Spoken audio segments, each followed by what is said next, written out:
Hi everyone, welcome back to the channel. The next thing I'm going to talk through in the kind of thoughts on pistols series is this. And a lot of you, again, if you're into airsoft, you may well recognize this thing. Again, it's pretty individual looking and it definitely didn't cause a huge stir, I wouldn't say, but it's something that I think a lot of people saw as kind of not a game changer, but something that was really interesting. This is the Elite Force H8R, spelled H8R, and it is a pistol, as you can tell. It's kind of a revolver style pistol. I believe this is the Gen 2 version. And the thing that I think is really amazing on this is the price. Now, I don't think it's the most practical thing, especially if you're not going to use it as a secondary and you want to run this as a primary, but it definitely does what it needs to do. And this, in terms of cost, is, I think, normally $90, $85, normally $85. Right now on Amazon, you can get this for $62.42. So just under $63 for this thing. And yes, it's plastic or polymer. Yes, it doesn't really look like any specific firearm that you're going to see. It has kind of your Elite Force branding there. It's got your Cal 6. Obviously, it's a 6mm caliber, not a 9mm, etc. But what I have noticed, or what is true of a lot of airsoft revolvers, is that actually reloading them and actually carrying extra ammo for them is a bit of a nightmare. If you can think what you're using with a normal pistol, you've got a magazine, a gas magazine, you're loading that in, you may have 20 to 30 rounds in it. It's very easy to carry other magazines, you can reload it very quickly. When it comes to revolvers, you're normally releasing the actual cylinder, and then some of them you can just kind of put BBs into them, so you're kind of faffing around trying to put a BB into each of the chambers. Or you actually have fake rounds that you're sticking BBs into. So if you're running this as a secondary, you need to keep a bag of rounds somewhere, and then when you're reloading it, it's not just one action, it's opening up the cylinder, putting 6 or 8 different cartridges in there. If you're trying to reload the cartridges, then you're putting BBs into those, or the shells, I should say. So this was quite clever what they did here. So it's CO2 run, and I am actually going to open this up. I don't know if YouTube are not going to like this, but it's not really showing the working parts of this. It's just showing how it's powered.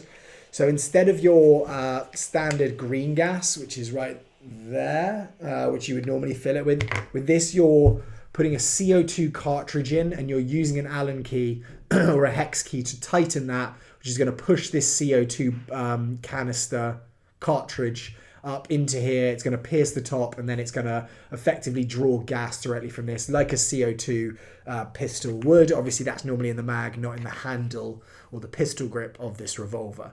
Pretty easy to do. I've got a little catch here. You just put that in. I would worry that if that catch goes, or the seal on that goes, it's not just, oh, the seal's gone and I can replace the magazine or the actual function of it. You are going to lose the grip on here as well as the actual functionality and have to buy an entirely new pistol. I do have gas pistols where the seals or the O-rings on some of the mags go. You can change out the O-rings, or if it's really done, you drop it on the floor, you can just get a new mag, and that's $30. Obviously this is going to be only $85, $63 to $85, but having to buy an entirely new one is not going to be ideal. So what I was saying about the reloading on this, which is very clever, is this little switch here. You can push it there and lock it up, and what that does is it releases this little disc right in the back here. So I can push this out once I've done that. And what that has in it is little holes there where I can put 8 different BBs. Is that 8? 1, 2, 3, 4, 5, 6, 7, 8, 9, 10. Sorry, I can put 10 different BBs into here. So I can actually take these almost like magazines, and I could carry 10, 15, however many you want of these. You could literally just carry them in a pocket, in a pouch, wherever it is. And that means that kind of like a normal pistol, you can basically carry these as if they're magazines. It's like, oh, wait, I need to reload. Boom, pull that out, stick that back in. If I put it in the right way, which is the right way there. If I put it back in, click it in place, and then I just flick this down, and that releases, and then that's back into action and ready to go. This does have a dual action trigger, and I'll show you what that is like. So it's going to kind of double pull, push the hammer back and release it. Does also have the hammer function, so I'll show you that first.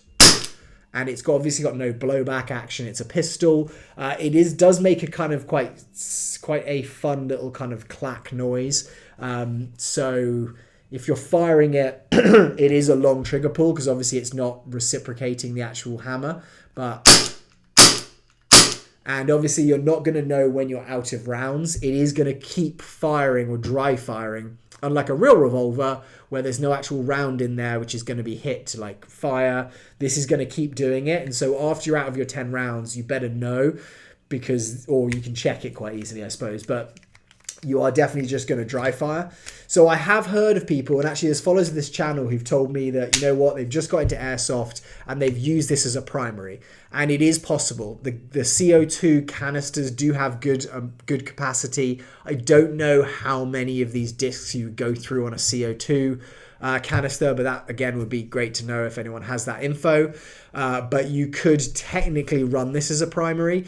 Your rate of fire is not going to be there, and you've got a very long trigger pull where it's not going to be that snappy, but you're going to have good power, good range. I've heard that the accuracy on these are pretty good.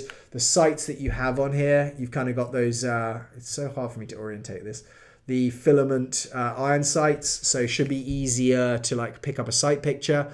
And you've got a rail on top here, so if you want to put a red dot on it. You've got a rail underneath here, so if you want to put a flashlight or a laser, you've got that option too. I think it would look pretty ridiculous like that, but it is obviously more of a modern design revolver. In terms of safety, it's actually here. So again, the light makes this so much more difficult. So it's like a little switch right here. So when I've got that in place, it won't allow the hammer to come back. When I have this moved out of the way, it will allow the hammer just to pull back like that. So that's pretty much it, guys. I haven't used this in a game. When I saw it, I was like, hey, it's quite an interesting, new, different thing to have. So I got it, and it's kind of not that expensive, you know, considering what you get for the money and how different it is. Again, it's kind of one of those iconic different pieces. I went for the black. I think you can get this in some other colors if you wanted to. But from what I've experienced with it so far, no jams, no issues. It's always worked well. The performance has been good on it. So if you're thinking about it, I think it's worth the money for sure. It's just, are you going to use this? And if you're going to use it, will it be a secondary? Secondary is pretty cool because it's different, but it is fairly big. You know, you're going to have to find a holster. I have actually got a Kydex holster for this, and they do make them, but you are going to have to find something to fit that into, or I suppose you could just do some kind of draw mechanism. It'd be pretty cool. A little holster, you know, under jacket holster or something. But that's my thoughts on this, guys. I hope you found this interesting. And if you have any other questions about this, put them in the comments below. I'll try and make follow-up videos if that's something you guys would like to see. If you want to see it fire and actually kind of the range of it, let me know that as well. And I'll try and get on that. And I'm going to have another video very shortly with another pistol, I think, just to go through and discuss with you. Goodbye.